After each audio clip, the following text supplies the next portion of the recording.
جان Davy ہمیں یہ بھی بتاتے ہیں کہ اسکولوں کے اندر جمہوری اصولوں کو کس طرح اپلائی کیا جا سکتا ہے۔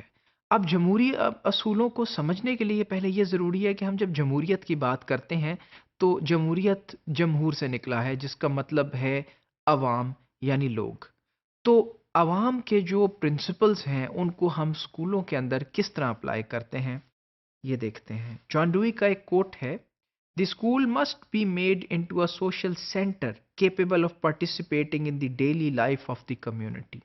یعنی اسکول کو ایک ایسا سماجی سینٹر بننا ہے جس کے اندر یہ کیپیسٹی ہو کہ وہ لوگوں کی ڈیلی لائفز کے اندر پارٹیسپیٹ کر سکے۔ یہاں پہ اگر ہم اس کو تھوڑا گہرائی میں دیکھیں تو ہمیں یہ نظر آتا ہے کہ وہ اسکول کو ایک ایکسکلوڈڈ انوائرمنٹ نہیں بلکہ ایک انکلشن کے انوائرمنٹ کے طور پہ دیکھتے ہیں، ایک ایسا انوائرمنٹ جس میں سب لوگ پارٹیسپیٹ کر سکتے ہیں، اور اسکول بھی لوگوں کی زندگیوں کے ساتھ بہت ایک گہرائی میں اپنا تعلق پیدا کرتا نظر آتا ہے۔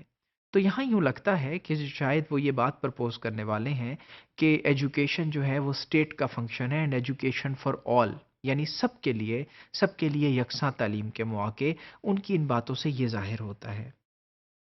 اب جان ڈوئی یہ کہتے ہیں کہ ڈوئی also sought to apply the principles and practices of democracy as he interpreted them consistently throughout the educational system، اور چونکہ وہ انٹرپریٹ کرتے رہے ساتھ ساتھ جمہوری اصولوں کو ایک ایجوکیشنل سسٹم کے اندر، تو انہوں نے جو کوشش کی وہ اس میں کامیاب ہوئے، اور انہوں نے کسی نہ کسی طرح یہ جو جمہوریت کے اصول تھے انہیں انکلکیٹ کیا اسکول سیٹنگز کے اندر۔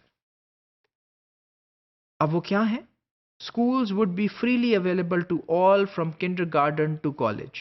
تو دیکھیے وہی بات ہو گئی کہ اسکولز جو ہے وہ سب کو فریلی اویلیبل ہوں گے، کاسٹ فری، کنڈر گارڈن سے یعنی بالکل آپ کی جو بنیادی تعلیم ہے وہاں سے لے کے کالج تک سب کو فریلی اویلیبل ہوں گے، اور جو لفظ سب کا آ رہا ہے وہاں انکلشن ہے یعنی ایجوکیشن فار آل۔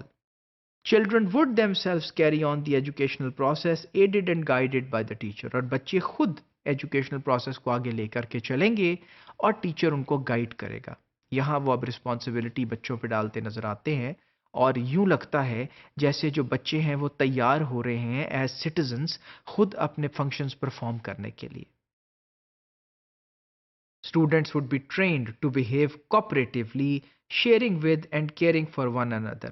دیکھیے اب یہاں جو باتیں ہمیں نظر آتی ہیں وہ ہے بیہیو کوآپریٹیولی، اور پھر اس کے بعد شیئرنگ ہے، اور پھر اس کے بعد کیئرنگ ہے، اور موسٹ امپورٹنٹلی ون another۔ یہ ساری باتیں اگر ہم دیکھیں تو یہ جمہوریت کا خاصہ ہیں، جہاں پہ آپ دوسروں کا خیال کر کے دوسروں کے حقوق کا، ان کی ضروریات کا، ان کی فیلنگز کا، ان کی نیڈز کا، ان سب کو سامنے رکھ کے چلتے ہیں۔ تو یہاں وہ یہ کہتے ہیں کہ اسٹوڈنٹس کو ٹریننگ دی جائے گی کہ وہ بیہیو کریں گے کوآپریٹیولی، شیئر کریں گے ایک دوسرے کے ساتھ، اور کیئر کریں گے ایک دوسرے کی۔ تو اسکول کا فنکشن ایجوکیشن سے تھوڑا نکل کے ڈیموکریٹک کمیونٹی کی طرف آ گیا، training them for the society, training them for the good of the society. And then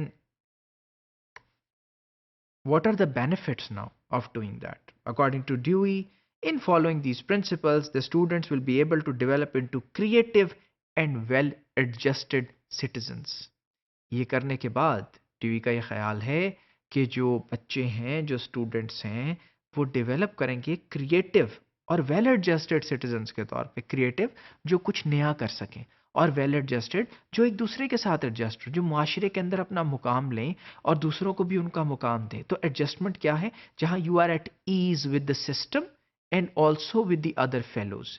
so these are two qualities that Dewey believed that the children اور students would develop after going through such schools which are the proponents of democratic principles.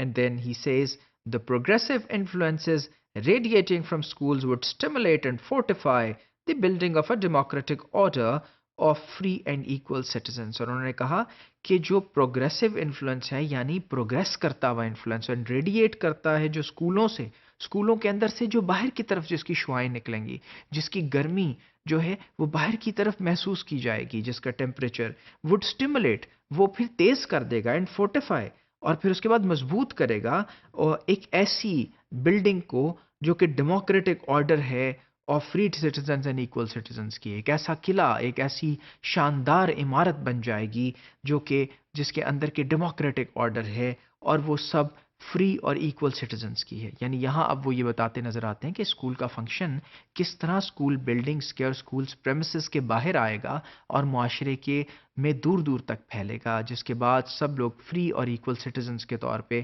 سامنے آئیں گے۔